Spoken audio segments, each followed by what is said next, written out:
하나님 아버지와 우리 주 예수 그리스도로부터 오는 은혜와 평강이 이 자리에 계신 여러분과 함께 하시길 주님의 이름으로 축원합니다. 신앙인이라면 누구나 다 큰 믿음 갖기를 바랍니다. 그렇다면 이런 믿음은 과연 큰 믿음일까요? 몇 년 전에 제 사무실에 건장한 미국인 부부가 찾아온 일이 있습니다. 이 일을 기억하시는 분들 많을 겁니다. 유난히 건강하게 보였던 이 부부는 자기들을 선교사라고 소개했는데 헐리우드에서 유명 연예인들의 헬스 코치를 하면서 복음을 전하는 일을 하고 있다고 소개했습니다. 특이한 것은 자기들은 오직 하나님의 말씀과 하나님의 음성을 따라서만 움직인다 라고 이렇게 소개한 점입니다. 참 특이하다 싶어서 이래저래 이야기를 듣다가 한국에 오게 된 배경, 그리고 우리 교회를 찾아온 그 이유를 제가 묻게 되었습니다. 그러자 귀가 번쩍 뜨이는 이야기를 시작합니다. 이 부부가 기도하던 중에 하나님의 음성을 들었는데요, 세상에서 자살하는 사람이 가장 많은 나라로 가라 라고 하는 음성을 들었다고 합니다. 그래서 곧바로 인터넷을 찾았더니 대한민국이 전 세계에서 자살률 1위라고 하는 것을 보고 곧바로 비행기 티켓을 끊고 공항으로 가서 비행기를 타고 한국에 왔다고 합니다. 물론 한국에 하는 사람 한 명도 없고 한국어도 한마디 못합니다. 그래도 이런 큰 믿음으로 음성 듣자마자 한국에 왔다고 합니다. 그리고서는 무작정 인천공항에서 지하철을 타고 서울역에 내렸고요. 거기서 걸어 나와서 남산 쪽으로 오는데 다시 하나님의 음성을 듣게 됩니다. 문 열린 곳으로 들어가라. 거기서 너희를 맞아줄 사람이 있다 라고 하는 하나님의 음성을 들었다고 합니다. 그런데 실제로 얼마 가다 보니까 실제로 문 열린 교회가 나타났고요. 그 앞에 어떤 한 사람이 환한 얼굴로 인사를 하면서 반갑게 맞아주더라는 것입니다. 그분이 바로 저기 계시는 최일평 장로님이십니다. 장로님은 이 사람들을 곧장 제 사무실로 데리고 왔습니다. 이게 한국에 도착한 지 반나절도 안 되는 사이에 일어난 일들입니다. 그런데 문제는 여기서부터입니다. 사무실에 앉아서 이런저런 소개부터 간증까지 10분, 20분, 30분, 40분이 흘렀습니다. 근데 시간이 자꾸 흘러가는데도 이야기가 계속 공전이 되는 것 같아요. 핵심이 없습니다. 그래서 기다리다 못해서 제가 단도직입적으로 물었어요. 저를 찾아온 요점이 무엇인지, 그리고 제가 도와야 된다면 무엇을 도와야 될지 물어봤습니다. 그랬더니 두 가지를 요청합니다. 첫째, 자기네들이 한국에서 2주일 동안 이제 선교를 하게 될 텐데, 선교 교육 프로그램을 할 텐데, 그동안 2주일 동안 선교를 할 수 있는 선교 장소, 그리고 숙식, 그리고 비용, 모든 것을 좀 교회에서 대라 라고 합니다. 두 번째 요구입니다. 다음 목적지 2주일이 끝난 다음에 다음 목적지가 일본인데 일본으로 갈 비행기 티켓, 그 자기네들 두 사람 비행기 티켓을 교회에서 마련해달라 이렇게 요청을 합니다. 너무 당당하게 이런 요청을 하고 있어서 제가 적잖이 당황했습니다. 그래서 제가 답변하기를 이렇게 답변했어요. 그런 요구는 제가 목사라고 해도 즉석으로 결정할 수 있는 문제가 아닙니다. 죄송합니다. 쏘리 했어요. 그랬더니 이분들이 이런 말이에요. 우리에게 쏘리 하지 말고 당신 하나님 앞에 쏘리를 해야 된다. 그렇게 합니다. 그러면서 이렇게 덧붙여요. 우리는 거지가 아니라 마태복음 10장 5절 이하의 예수님의 말씀을 믿고 이곳에 온 선교사다라고 이야기를 합니다. 그때 저는 상당히 깜짝 놀랐습니다. 왜냐하면 이 마태복음 10장 5절 이하의 말씀이 무슨 내용인지 너무 잘 알고 있었거든요. 여기에 보면 예수님께서 12제자를 세상에 파송하시면서 당부하시는 내용이 나옵니다. 그 말씀에 따르면 선교여행을 가는 사람은 배낭이나 신이나 지팡이나 전대를 가지고 소유하지 말라는 내용, 그리고 선교사가 어떤 선교지에 도착을 하게 되면 그곳에서 들어가서 그곳에서 모든 것을 제공하는 숙식을 다 제공받아라 라고 하는 말씀이 있습니다. 그런데 자기네들이 들어간 그 선교지에서 대접을 받으면 복을 빌어주고, 대접받지 못하고 멸시를 받으면 발의 먼지조차 털어버리면서 나오면서 그냥 나와버려라. 그러면 하나님께서 소돔과 고모라를 멸망시킨 것처럼 그 자리를 멸망시키겠다고 하는 말씀이 마태복음 10장 5절 이하의 말씀입니다. 이 이야기를 듣고 보니까 가뜩이나 무슨 생각이 야 이거 잘못하다 우리 교회가 이거 소돔과 고모라가 되겠구나 하는 생각이 퍼뜩 듭니다. 이런 이야기를 들으면서 유심히 살펴보니까 실제로 이 부부는 미국에서 왔다고 그러는데 배낭도 없고요, 지갑도 없고, 그저 허리춤에 여러분들 그 등산할 때 차는 요만한 조그만 지갑 있잖아요, 그거 하나 달랑 차고 있습니다. 어떤 짐도 없습니다. 그런 차림인데도 2주일 동안 이곳에서 머물 테니 숙식 제공하십시오, 다음 행선지인 일본까지 가는 비행기 티켓을 준비하십시오 라고 요구하는데 너무 이상하리만큼 당당했습니다. 교회의 공적인 돈을 목사 개인이 절차를 무시하고 마음대로 사용할 수 없다고 제가 설명을 거듭했습니다. 그랬더니 제 눈을 똑바로 뜨면서 이렇게 말합니다. 당신 목사지요? 공식적으로 저희를 도울 수 없다면, 교회에서 공식적으로 도울 수 없다면 이제는 당신의 마음을 한번 묻겠습니다, 이런 말을 해요. 그러고서 말을 계속 이어갑니다. 우리는 거지가 아니라 선교사입니다. 마태복음 10장 말씀을 믿고 하나님의 음성을 따라온 사람입니다. 교회 돈으로 돕지 못했다고 하니까 그러면 이제 목사인 당신이 우리를 위해서 개인적으로 기부할 수 있는 기회를 주겠습니다. 그래요. 그러더니 이 말이 끝나자마자 허리춤에서 그 주머니에서 무언가를 주섬주섬 꺼냅니다. 보니까 가만 보니까 주위에서 흔히 볼 수 있는 CD 한 장을 딱 꺼내요. 그러더니 CD를 몇 장을 딱 꺼내놓고 앞에다 놓고 저한테 딱 밀어놓습니다. 이 당황스러운 상황을 빨리 끝내야 될 것 같아서 제가 얼마 기부하면 되겠냐고 물어봤어요. 그랬더니 이분이 하는 말이 한 장당 US 달러로 2,000불 내면 된다고 그래요.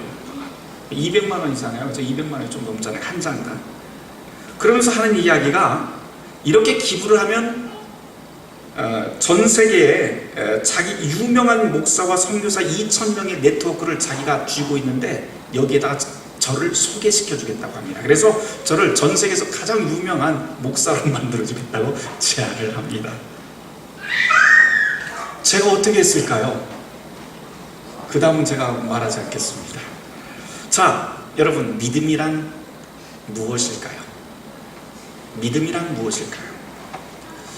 어찌 가만 생각을 해보면 우리도 이 선교사로 온 이 부부의 믿음처럼 감당할 수 없는 이렇게 큰 믿음을 부러워할 때도 있습니다.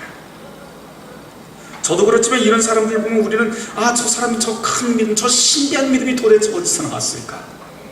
나도 이런 믿음이 필요한 건 아닌가? 라고 적잖이 자기를 돌아보게 됩니다.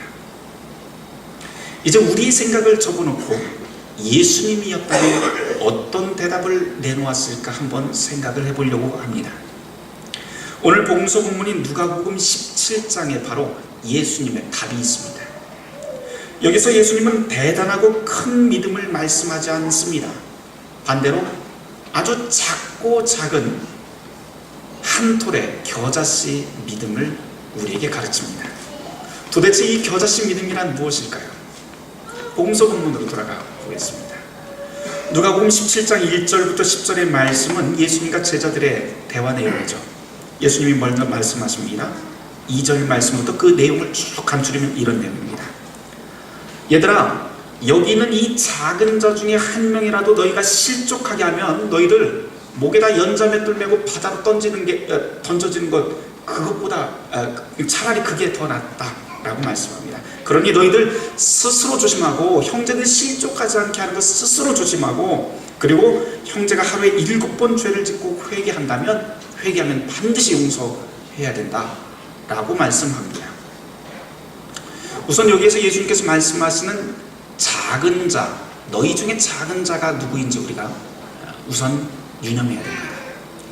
이 말씀을 하실 때 예수님 앞에는요, 여기에는 힘있는 바리새인들, 부자들도 있었고 서기관처럼 지혜 있는 사람도 있었습니다. 그런데 반대로 아주 가난한 사람, 세리처럼 사회에서 내몰리고 소외당하는 사람도 그 가운데 있었습니다.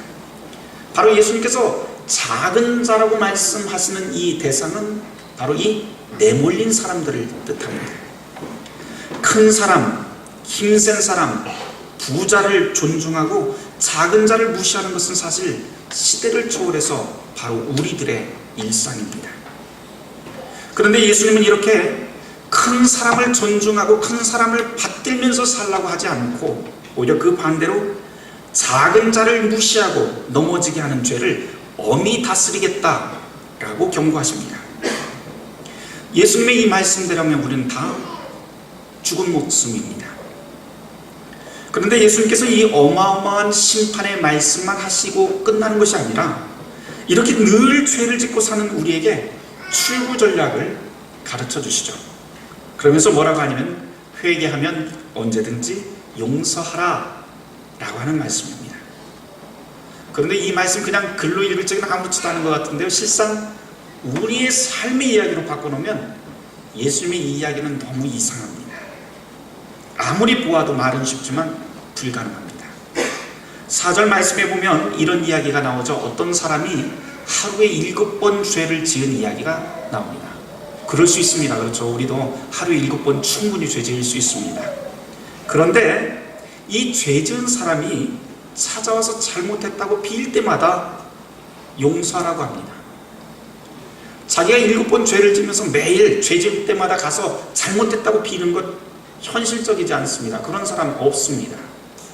그런데 더욱이 이렇게 용서받은 사람 7번을 용서를 해줬어요. 죄 지었어요. 그런데 죄를 짓고 매번 찾아와서 잘못을 빌 때마다 우리가 용서해주라고 예수님이 말씀하시는데 저 같으면 못할 것 같습니다.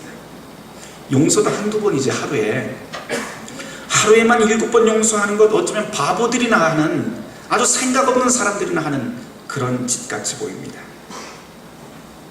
이 예수님의 말씀에 제자들도 또한 기가 막혔던 것 같아요. 그래서 제자들은 6절 말씀에서 이렇게 답을 합니다. 주님, 우리에게 믿음을 더해 주십시오. 무슨 말씀이에요? 예수님은 아무리 얘기를 들어봐도 지금 우리가 가진 그 믿음으로는 다 불가능한 일이고 비현실적인 믿음입니다. 그러니 그렇게 예수님이 말씀하시는 것 따를 수 있는 큰 믿음을 우리에게 선물로 주십시오.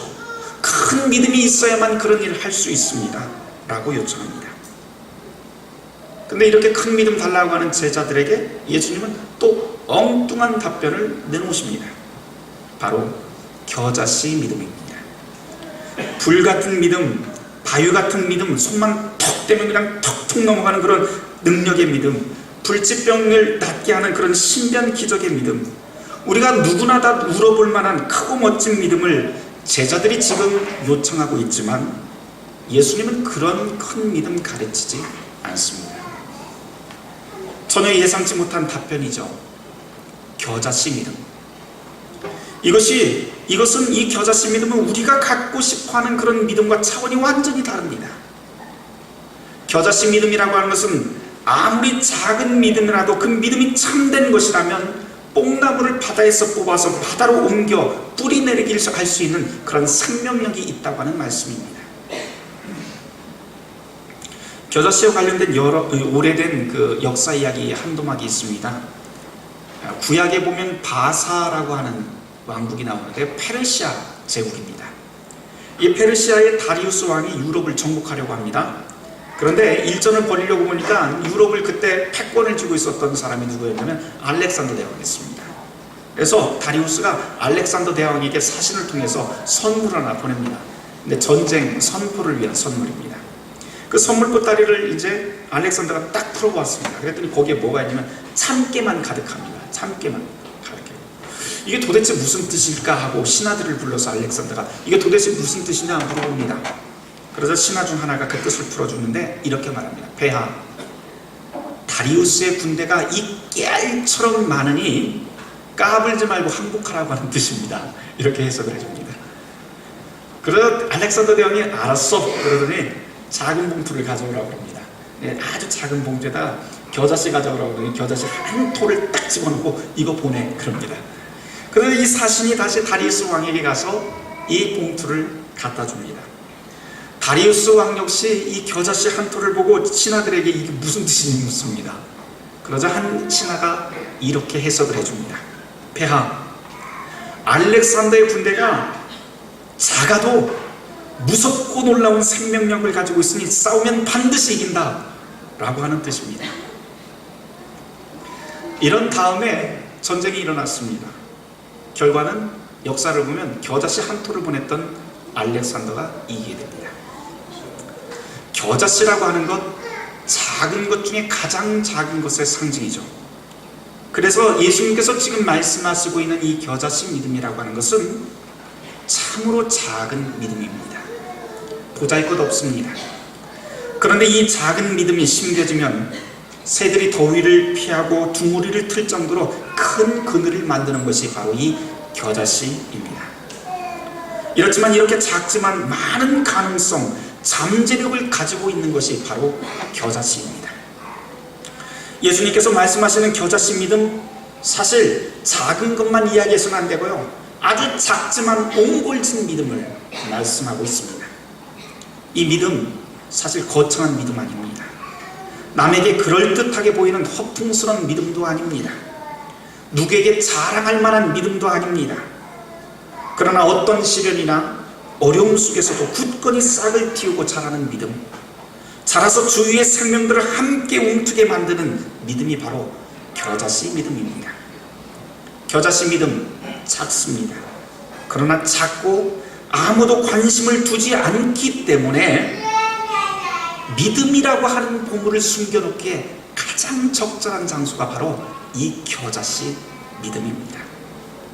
그렇지 않았다면 우리에게 믿음이라고 하는 것이 필요가 없었을 것이죠. 바로 이것이 예수님께서 우리에게 가르쳐 주시는 겨자씨 믿음입니다. 지금은 비록 아무도 알아주지 않지만 이 작은 씨앗 속에 무한한 생명력이 있기 때문에 결국은 누군가의 쉼터가 되어주고, 절망하는 사람들의 희망이 되어주고, 슬퍼하는 사람들의 기쁨이 되는 것, 그것이 바로 겨자씨 믿음 아닐까요? 겨자씨 믿음, 큰 믿음 아닙니다. 크기가 문제가 아니라 질의 문제입니다. 이것은 믿음의 새로운 차원을 예수님께서 가르치는 대목입니다. 무대뽀로 믿는 믿음도 아니고 기적이 하늘에서 떨어지는 불과 같은 그런 열광적인 믿음도 아닙니다. 아주 작은 믿음, 우리 일상에서 가지고 있는 모든 사람들이 가지고 있는 아주 작은 믿음입니다. 그러나 그 믿음은 결국 성실하게 자라고 열매를 맺게 됩니다.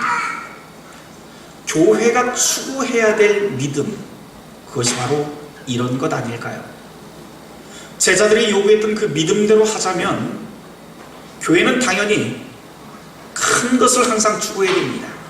교회는 항상 큰 대형 교회가 되어야 되고 힘있고 멋진 그런 교회가 되어야 됩니다. 그러나 주님의 마음은 다릅니다. 겨자씨가 되라고 하십니다. 작지만 성실하고 옹골진 교회, 작지만 약하고 서러운 사람들의 쉼터가 되어주는 교회, 이름 없는 교회가 되라고 합니다. 이런 교회는 바로 건강하고 옹골진 교회입니다. 그래서 이런 교회는 자발스럽거나 방정맞지 않습니다. 자기 자랑으로, 신앙의 이름을 내세워서 자기 자랑으로 자기를 떠버리지 않습니다. 우리가 자라고 성장하고 그리고 이웃을 섬기는 모든 결과물들은 그저 묵묵하게 하늘에서 주시는 비, 햇빛, 바람 때문이구나 하면서 하늘의 은혜를 감사하면서 살기 때문에 이 겨자씨는 자기 스스로를 드러내지 않습니다. 그 때문에 이웃을 위해서 희생하고 봉사하면서도 겨자씨 같은 신앙을 가진 사람들, 겨자씨 같은 신앙인들이 모인 그런 교회는 누가 알아주지 않아도 마음 상해하지 않습니다. 그래서 예수님은 이 겨자씨 믿음을 가르치신 후에 바로 무익한 종의 이야기를 또한 말씀하신 것이죠. 사랑하는 성도 여러분, 우리 교회는 어떤 교회일까요? 다시 한번 성경 말씀으로 돌아갑시다. 예수님은 누가복음 15장에서부터 시작한 이 말씀의 결론부로 바로 겨자씨를 말씀하시죠. 15장부터 쭉 한번 훑어보시길 바랍니다. 거기 보면은 예수님이 제일 먼저 잃어버린 양, 잃어버린 동전, 잃어버린 아들의 이야기, 불의한 청지기 이야기, 그리고 부자와 거지 나사로 이야기를 하신 다음에 바로 이 7번 용사라는 말씀 다음에 이 겨자씨 비유를 말씀하십니다. 곰곰이 생각해보면 이 한 자리에서 예수님께서 말씀하신 모든 이야기들이 사실 우리가 가능한 일이 아닙니다.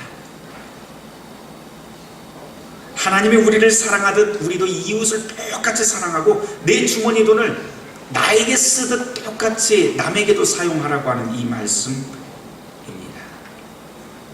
솔직히 말씀드리면 목사 아니라 목사 할애비도 이런 거 못합니다. 그게 우리의 현실입니다.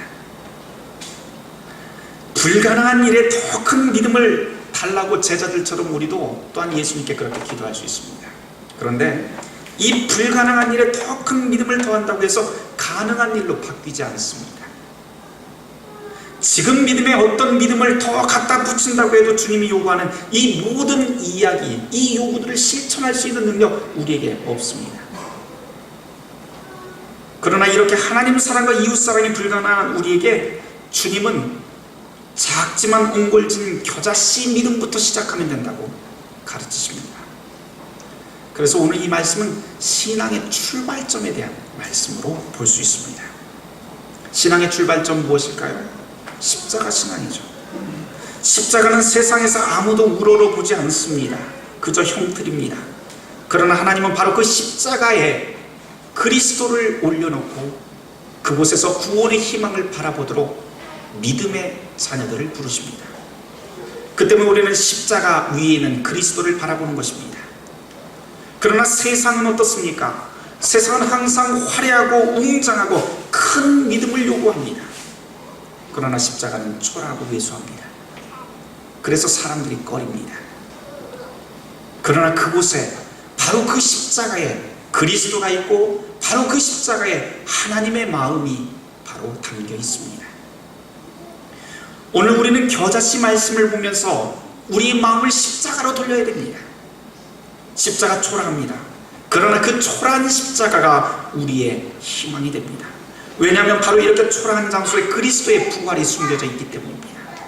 그 때문에 가난하고 소외된 사람들과 함께 어우러진 교회라면 이미 그 교회는 십자가의 예수와 함께하는 교회이고, 이미 그런 교회라면 세상의 눈에 가리워진 놀라운 보물을 이미 소유하고 있는 교회라고 할 만합니다. 사랑하는 성도 여러분, 겨자씨 믿음, 십자가 신앙으로 살아가시길 바랍니다. 기적을 일으키는 큰 믿음 아니어도 괜찮습니다. 옷 한 벌 들고 외국 나갈 그런 배짱 좋은 믿음 아니어도 괜찮습니다. 다른 사람의 믿음을 보면서 저 사람처럼 내 큰 믿음이 있었으면 좋겠다, 그렇게 부러워하지 않아도 됩니다. 그저 여러분이 가진 그 작고 작은 한 톨의 겨자씨 믿음, 오늘 이 자리에 나온 것만 해도 사실은 여러분은 이미 겨자씨 같은 그 믿음을 가지고 있는 것입니다. 그 믿음 하나면 충분합니다. 그 믿음으로 작은 자들과 하나님 나라의 복된 땅을 일구어 나가시는 진짜 백의 예수쟁이가 되시길 주님의 이름으로 축원합니다. 모든 지각에 뛰어난 하나님의 평강이 그리스도 예수 안에서 너희의 마음과 생각을 지키시리라. 아멘.